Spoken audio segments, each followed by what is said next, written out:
Halo semuanya, hari ini kita bakal ngobrolin soal BSS atau Sistem Penyimpanan Energi Baterai.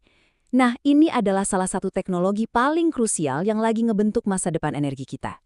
Bisa dibilang, ini jawaban cerdas untuk salah satu tantangan terbesar dari energi terbarukan. Ada pernah kepikiran gak sih pas siang hari kan energi matahari itu melimpah banget ya. Terus pas malam tiba energinya kemana? Nah pertanyaan sederhana ini ternyata langsung membawa kita ke inti masalah yang coba dipecahkan oleh BSS. Oke, dalam beberapa menit ke depan kita akan kupas tuntas semuanya, mulai dari apa sih BSS itu, terus gimana cara kerjanya, kenapa teknologi ini penting banget, sampai kita lihat tren pasarnya dan tantangan apa aja yang ada di depannya. Yuk kita mulai? Oke, kita mulai dari dasarnya dulu ya. Coba deh, bayangin BESS ini kayak sebuah power bank raksasa. Tapi ini bukan buat nge-charge handphone Anda ya, melainkan untuk seluruh jaringan listrik kota kita, bahkan negara. Kalau secara teknis, BESS itu sistem canggih yang tugasnya ada 3. Nangkap energi, nyimpen energi itu dengan efisien, terus ngelepasinya lagi pas kita butuh. Jadi, poin kuncinya di sini adalah BESS ini bukan soal menciptakan energi baru, tapi soal mengelola energi yang udah ada dengan cara yang jauh-jauh lebih pintar. Sekarang, ayo kita bedah sedikit jeroannya. Gimana sih caranya sistem ini bisa mengubah energi yang tadinya mungkin kebuang, jadi listrik yang berguna pas kita lagi butuh-butuhnya? Prosesnya itu sebenarnya bisa dipecah jadi 3 langkah utama. Simpelnya gini, pertama, energi listrik, entah dari panel surya atau jaringan, itu ditangkap. Kedua, energi itu diubah jadi arus DC atau arus searah yang cocok banget buat disimpan di baterai. Nah, yang ketiga, pas permintaan listrik lagi tinggi, energi DC yang disimpan tadi diubah lagi jadi arus AC. Ini arus bolak-balik yang ada di colokan rumah kita dan dilepaskan lagi ke jaringan.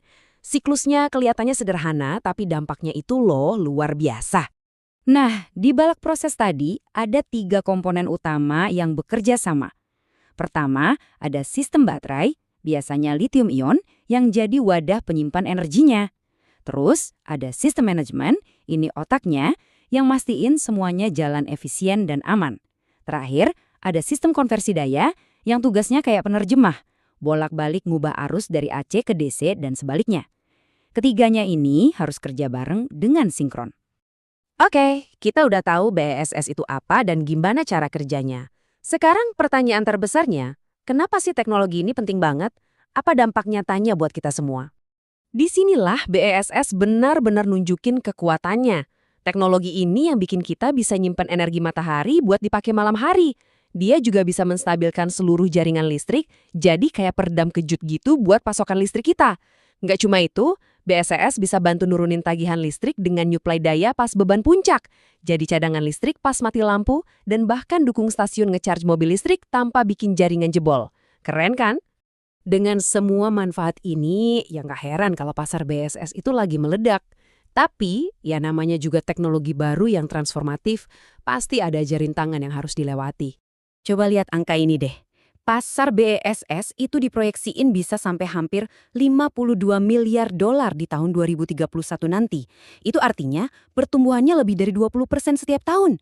Ini nunjukin betapa besarnya kepercayaan dan investasi yang lagi ngalir deras ke teknologi penyimpanan energi.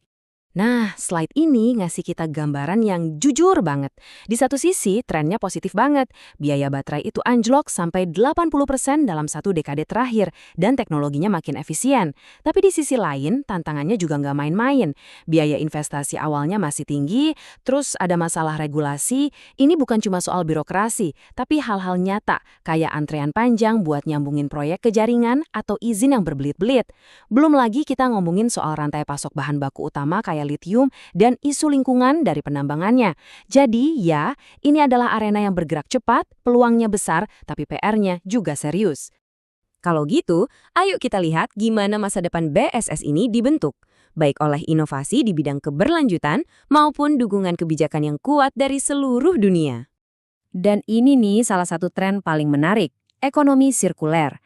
Ternyata baterai mobil listrik yang performanya udah menurun buat kendaraan itu masih bagus banget buat dipakai di BES.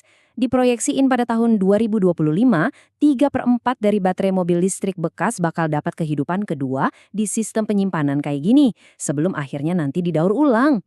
Ini bukan sekedar tren teknologi loh, ini udah jadi gerakan global. Pemerintah di seluruh dunia, dari Amerika, Tiongkok, India, sampai Uni Eropa, semuanya lagi gencar-gencarnya mendorong adopsi BESS. Caranya? Lewat kebijakan yang mendukung, insentif pajak, dan target instalasi yang ambisius. Ini sinyal kuat banget kalau penyimpanan energi itu sekarang jadi prioritas dunia. Jadi kita udah lihat gimana BESS bekerja dan kenapa ini jadi fundamental banget. Ini semua membawa kita ke satu pertanyaan terakhir. Seiring baterai makin jadi tulang punggung sistem energi kita, bukan cuma buat gadget, tapi buat seluruh peradaban, menurut Anda masa depan energi kita bakal seperti apa? Terima kasih sudah menyimak.